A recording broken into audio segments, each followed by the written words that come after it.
Fremont, California, October 2006. Letters of Two Brides by Honoré de Balzac. Letter 13. Madame de l'Estorade to Mademoiselle de Chaulieu. La Crampade, February. My dear Louise, I was bound to wait some time before writing to you, but now I know, or rather I have learned, many things which, for the sake of your future happiness, I must tell you. The difference between a girl and a married woman is so vast that the girl can no more comprehend it than the married woman can go back to girlhood again. I chose to marry Louis de l'Estorade rather than return to the convent. That at least is plain. So soon as I realized that the convent was the only alternative to marrying Louis, I had, as girls say, to submit, and my submission once made, the next thing was to examine the situation and try to make the best of it. The serious nature of what I was undertaking filled me at first with terror. Marriage is a matter concerning the whole of life, whilst love aims only at pleasure. On the other hand, marriage will remain when pleasures have vanished, and it is the source of interests far more precious than those of the man and woman entering on the alliance. Might it not therefore be that the only requisite for a happy marriage was friendship? A friendship which, for the sake of these advantages, would shut its eyes to many of the imperfections of humanity? Now there was no obstacle to the existence of friendship between myself and Louis de l'Estorade. Having renounced all idea of finding in marriage those transports of love on which our minds used so often, and with such perilous rapture, to dwell, I found a gentle calm settling over me. If debarred from love, why not seek for happiness? I said to myself. Moreover, I am loved, and the love offered me I shall accept. My married life will be no slavery, but rather a perpetual reign. What is there to say against such a situation for a woman who wishes to remain absolute mistress of herself? The important point of separating marriage from marital rights was settled in a conversation between Louis and me, in the course of which he gave proof of an excellent temper and a tender heart. Darling, my desire was to prolong that fair season of hope which, never culminating in satisfaction, leaves to the soul its virginity. To grant nothing to duty or the law, to be guided entirely by one's own will, retaining perfect independence. What could be more attractive, more honorable? A contract of this kind, directly opposed to the legal contract, and even to the sacrament itself, could be concluded only between Louis and me. This difficulty, the first which has arisen, is the only one which has delayed the completion of our marriage. Although at first I may have made up my mind to accept anything rather than return to the convent, it is only in human nature, having got an inch, to ask for an ell, and you and I, sweet love, are of those who would have it all. I watched Louis out of the corner of my eye, and put it to myself, has suffering had a softening or a hardening effect on him? By dint of close study, I arrived at the conclusion that his love amounted to a passion. Once transformed into an idol, whose slightest frown would turn him white and trembling, I realized that I might venture anything. I drew him aside in the most natural manner on solitary walks, during which I discreetly sounded his feelings. I made him talk, and got him to expound to me his ideas and plans for our future. My questions betrayed so many preconceived notions, and went so straight for the weak points in this terrible dual existence, that Louis has since confessed to me the alarm it caused him to find in me so little of the ignorant maiden. Then I listened to what he had to say in reply.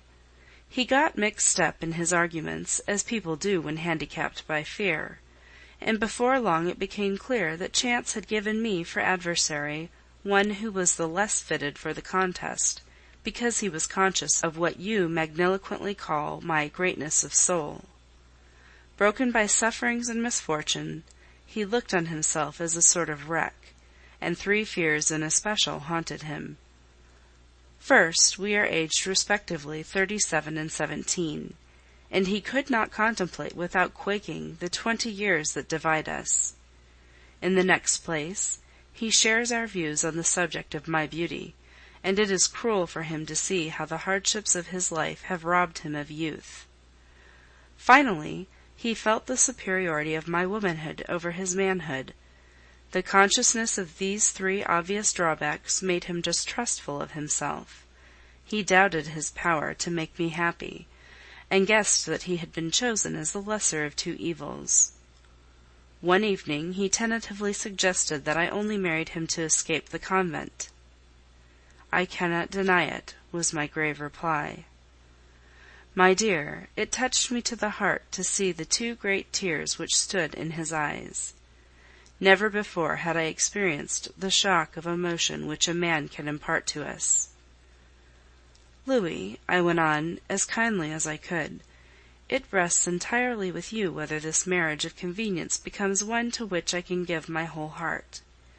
The favor I am about to ask from you will demand unselfishness on your part, far nobler than the servitude to which a man's love, when sincere, is supposed to reduce him. The question is, can you rise to the height of friendship such as I understand it? Life gives us but one friend, and I wish to be yours. Friendship is the bond between a pair of kindred souls, united in their strength and yet independent. Let us be friends and comrades to bear jointly the burden of life.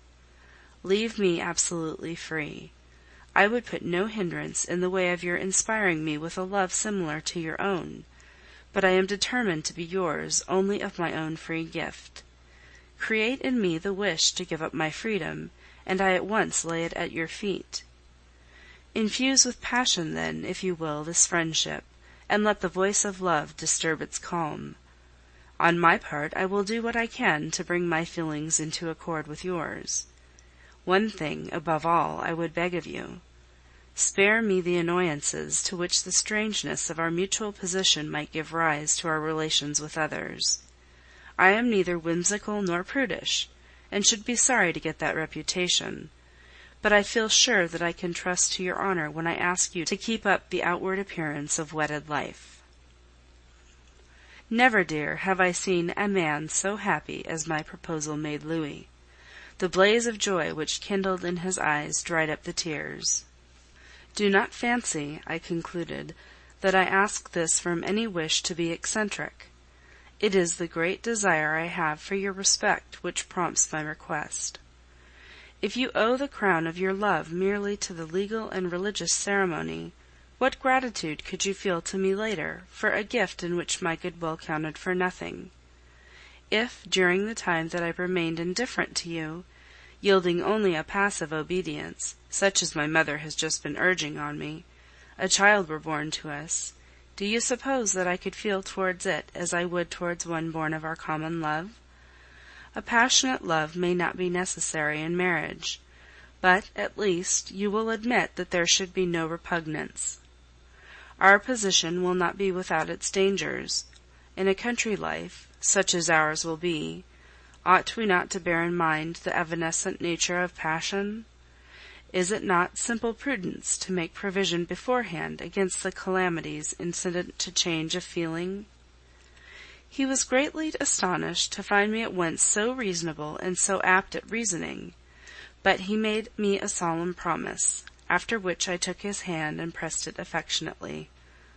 We were married at the end of the week. Secure of my freedom, I was able to throw myself gaily into the petty details which always accompany a ceremony of the kind, and to be my natural self. Perhaps I may have been taken for an old bird, as they say at Blois. A young girl, delighted with the novel and hopeful situation she had contrived to make for herself, and I may have passed for a strong-minded female. Dear, the difficulties which would beset my life had appeared to me clearly as in a vision, and I was sincerely anxious to make the happiness of the man I married. Now, in the solitude of a life like ours, marriage soon becomes intolerable, unless the woman is the presiding spirit. A woman, in such a case, needs the charm of a mistress, combined with the solid qualities of a wife.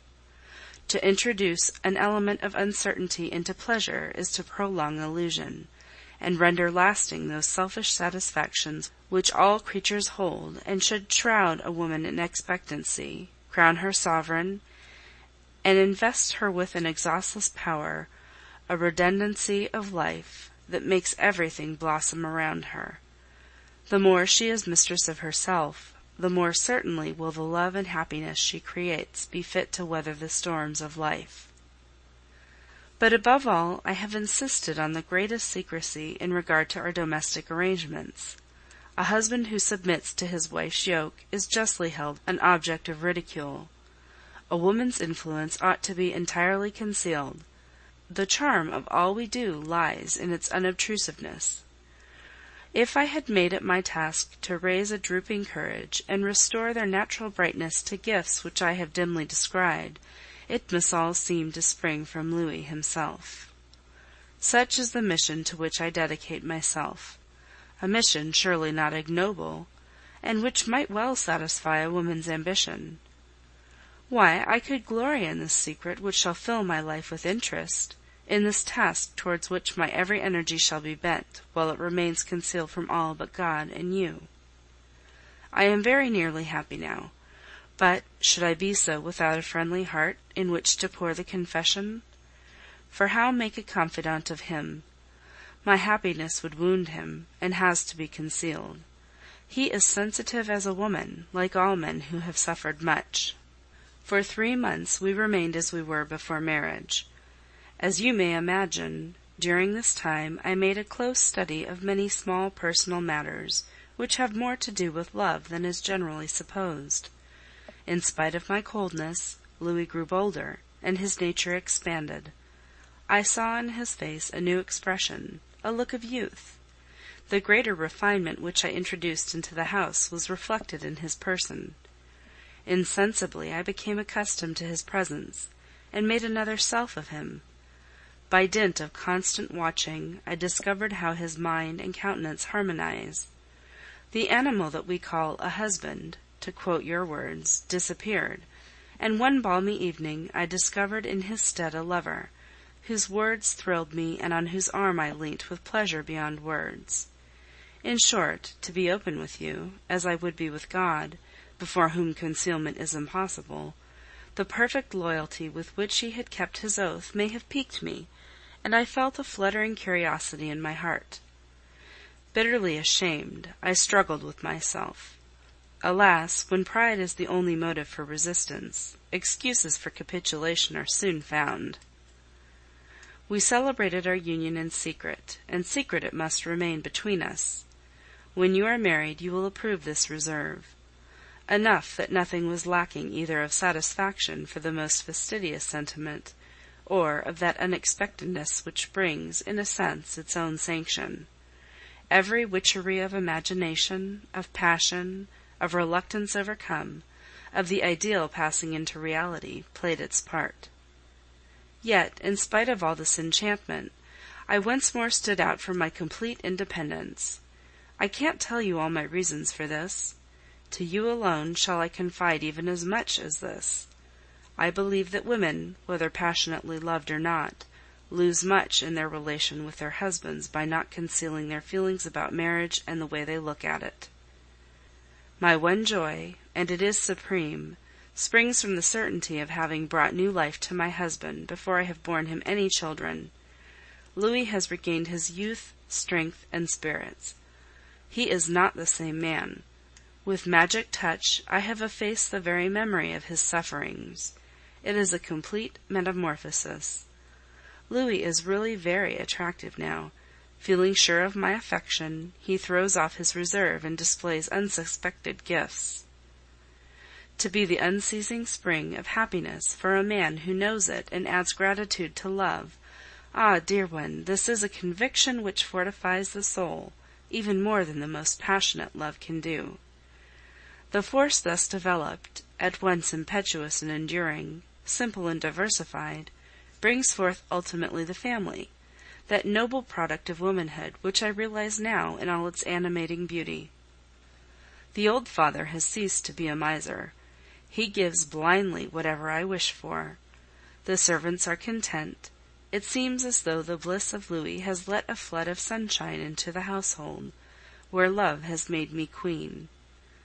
Even the old man would not be a blot upon my pretty home, and has brought himself into line with all my improvements. To please me, he has adopted the dress, and with the dress, the manners of the day. We have English horses, a coupe, a barouche, and a tilbury. The livery of our servants is simple, but in good taste. Of course we are looked on as spendthrifts. I apply all my intellect, I am speaking quite seriously, to managing my household with economy, and obtaining for it the maximum of pleasure with the minimum of cost. I have already convinced Louis of the necessity of getting roads made, in order that he may earn the reputation of a man interested in the welfare of his district. I insist, too, on his studying a great deal. Before long, I hope to see him a member of the Council General of the department, through the influence of my family and his mother's. I have told him plainly that I am ambitious, and that I was very well pleased his father should continue to look after the estate and practice economies, because I wished him to devote himself exclusively to politics. If we had children, I should like to see them all prosperous and with good state appointments. Under penalty, therefore, of forfeiting my esteem and affection, he must get himself chosen deputy for the department at the coming elections. My family would support his candidature, and we should then have the delight of spending all our winters in Paris. Ah, my love, by the ardor with which he embraced my plans, I can gauge the depth of his affection. To conclude, here is a letter he wrote me yesterday from Marseilles, where he had gone to spend a few hours. My sweet Renee, when you gave me permission to love you, I began to believe in happiness. Now I see it unfolding endlessly before me. The past is merely a dim memory, a shadowy background without which my present bliss would show less radiant. When I am with you, love so transports me that I am powerless to express the depth of my affection. I can but worship and admire. Only at a distance does the power of speech return. You are supremely beautiful, Renee, and your beauty is of the statuesque and regal type on which time leaves but little impression. No doubt the love of husband and wife depends less on outward beauty than on graces of character, which are yours also in perfection. Still, let me say that the certainty of having your unchanging beauty on which to feast my eyes gives me a joy that grows with every glance. There is a grace and dignity in the lines of your face, expressive of the noble soul within, and breathing a purity beneath the vivid coloring. The brilliance of your dark eyes, the bold sweep of your forehead, declare a spirit of no common elevation, sound and trustworthy in every relation, and well braced to meet the storms of life should such arise. The keynote of your character is its freedom from all pettiness. You do not need to be told all this, but I write it because I would have you know that I appreciate the treasure I possess. Your favors to me, however slight, will always make my happiness in the far distant future as now, for I am sensible how much dignity there is in our promise to respect each other's liberty. Our own impulse shall with us alone dictate the expression of feeling. We shall be free even in our fetters. I shall have the more pride in wooing you again, now that I know the reward you place on victory. You cannot speak, breathe, act, or think without adding to the admiration I feel for your charm, both of body and mind. There is in you a rare combination of the ideal, the practical, and the bewitching, which satisfies alike judgment, a husband's pride, desire, and hope, and which extends the boundaries of love beyond those of life itself. O my loved one, may the genius of love remain faithful to me, and the future be full of those delights by means of which you have glorified all that surrounds me. I long for the day which shall make you a mother, that I may see you content with the fullness of your life, may hear you in the sweet voice I love, and with the thoughts, bless the love which has refreshed my soul and given new vigor to my powers, the love which is my pride, and whence I have drawn, as from a magic fountain, fresh life. Yes, I shall be all that you would have me be. I shall take a leading part in the public life of the district, and on you shall fall the rays of a glory which will owe its existence to the desire of pleasing you. So much for my pupil, dear. Do you suppose he could have written like this before? A year hence his style will have still further improved. Louis is now in his first transport. What I look forward to is the uniform and continuous sensation of content, which ought to be the fruit of a happy marriage, when a man and woman in perfect trust and mutual knowledge have solved the problem of giving variety to the infinite. This is the task set before every true wife. The answer begins to dawn on me, and I shall not rest till I have made it mine. You see that he fancies himself, vanity of men, the chosen of my heart, just as though there were no legal bonds. Nevertheless, I have not yet got beyond that external attraction which gives us strength to put up with a good deal.